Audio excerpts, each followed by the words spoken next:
Hello everyone, and welcome to our video series on Learn Persian for Beginners. In the last lesson, you learned how to talk about your well-being and how to ask others about their well-being. In this lesson, we will be learning the basic sentence structure. You can visit our page on PersianCampus.com to get free access to podcasts, transcriptions, early access to our videos, and more. So let's begin. درس هشتم. یه بار دیگه. درس هشتم. ساخت جمله. بخش 1. یه بار دیگه. ساخت جمله.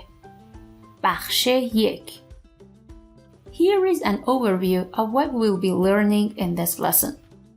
We will begin with the important parts of the sentence, the subject and the verb.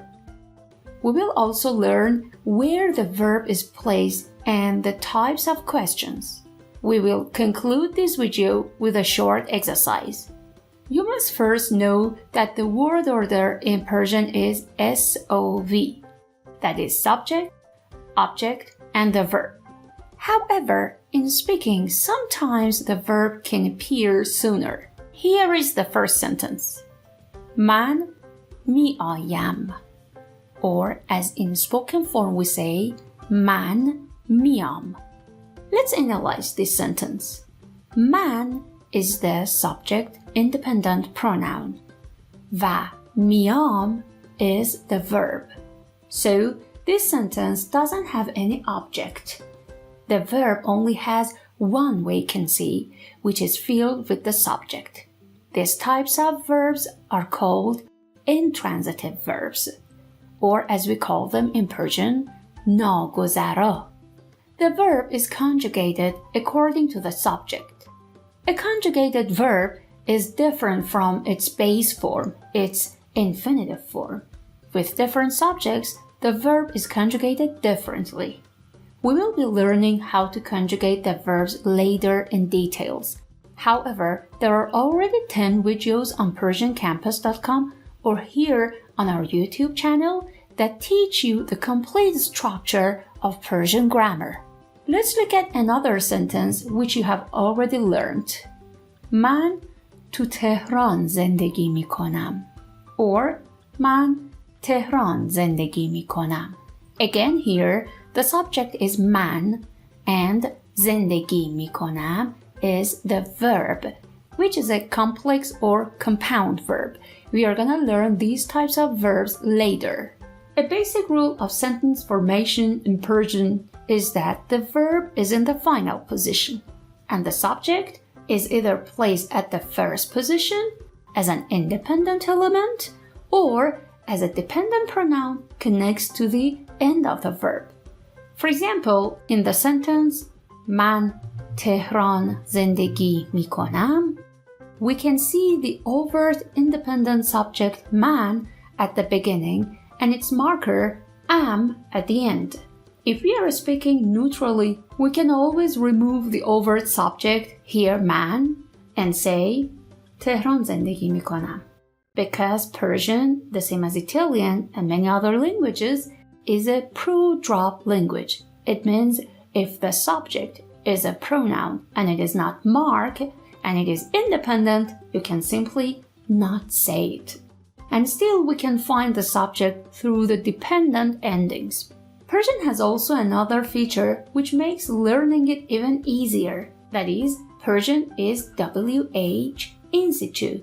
That is, when we make question, we don't need to change the place of the verb or use auxiliary verbs. We simply put the question word wherever we expect to have the answer. But an important note, if you see the verb at the beginning position, it doesn't mean that it has an exception. The subject is dropped and it is hidden. Before getting to there, it's your turn to analyze one sentence. من معلم هستم. What do you think? Where is the verb and what's the subject? Man is the subject and هستم is the verb in the final position. Now let's move on to different types of sentences. جملات پرسشی. We have already seen these sentences before. Questions that can ask about new information using question words such as کی، کی، کجا، چند وقت، چطور. Let's analyze this sentence. اهل کجا هستی؟ Here, using to is optional.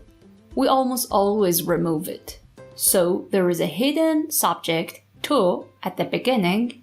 Then, where we expect to see the answer, we put the question word. Then, we put the conjugated verb at the final position. The sentence in affirmative form is اهل تهران هستم.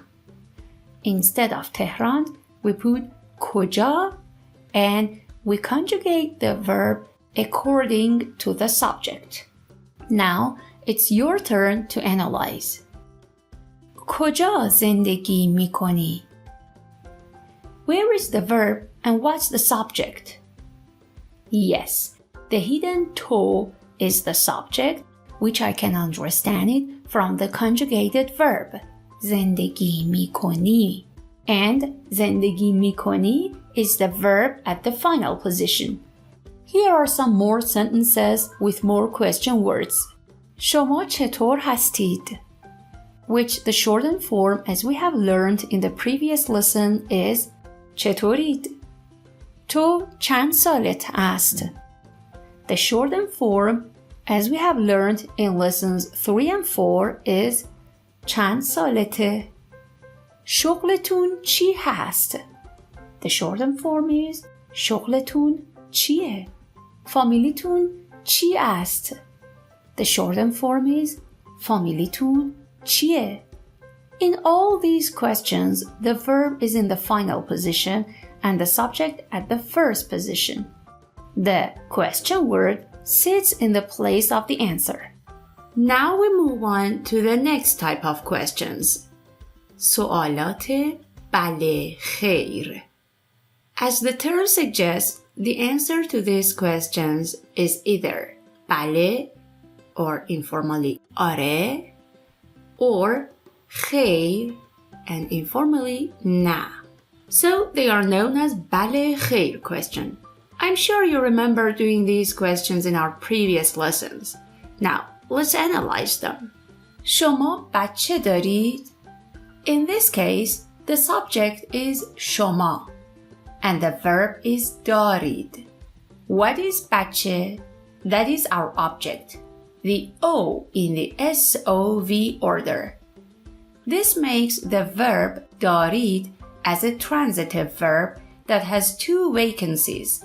One is filled by the subject شما and the other by the object بچه. In بله خیر questions, we just change our intonation. That is the main way to make them. However, there is a بله خیر question word and that is آیا. We put it at the beginning of the sentence, but we simply don't say it. The real question should be like this. آیا شما بچه دارید? That sounds very mechanical to us. We normally say شما بچه دارید؟ Let's look at another example. شما متأهل هستید؟ Or شما متأهلید؟ The subject is شما, which we cannot say, and the verb is هستید. Let's look at another example. شما تهران زندگی می کنید؟ Here, the subject is شما, which again we cannot say it because it is shown on the verb as the ending. The verb is زندگی می کنید or می کنید. So, whatever happens, we don't replace the verb or the subject to make questions. Here are some more بله خیر questions. فوتبال میبینی؟ or تو فوتبال میبینی؟ آلمانی بلدی؟ تو آلمانی بلدی؟ میفهمی چی میگم؟ 30 سالته؟ الان وقت داری؟ you must have noticed that in all of these questions, this is only the intonation that change a normal sentence to yes-no question. Now it's time to practice what we have learned. تمرین. You'll be given some parts of a sentence with the subject and the verb, and you have to rearrange them in the right order to make a sentence. Remember to put the verb in the final position. Here is the first one. And your answer should be اسم من سینا است. Your subject is اسم من and your verb is است, third person singular. Let's move on to the second one. The correct answer is او در اصفهان زندگی می کند. Here again, the subject is in the first position, او, and the verb in the final position. The third one is, and your answer should be شما آلمانی بلدید?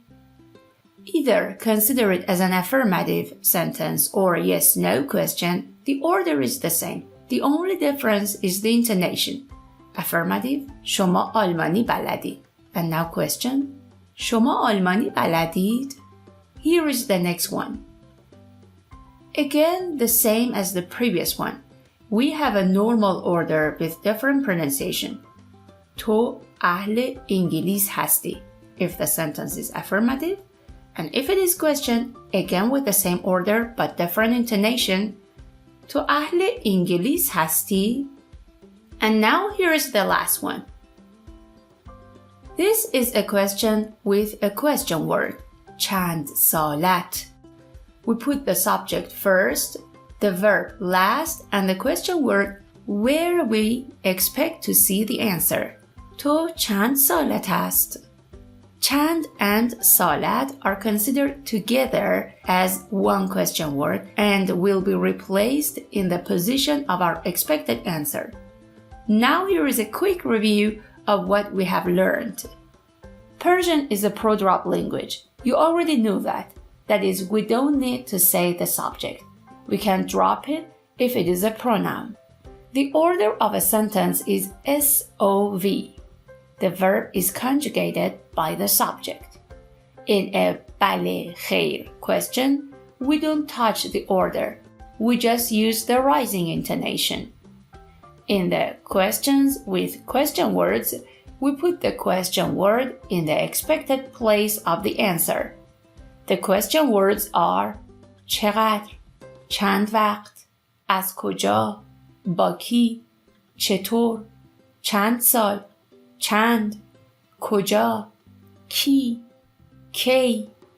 In the next lesson, we will continue the sentence structure and we will learn more about the relationship between a subject and a verb.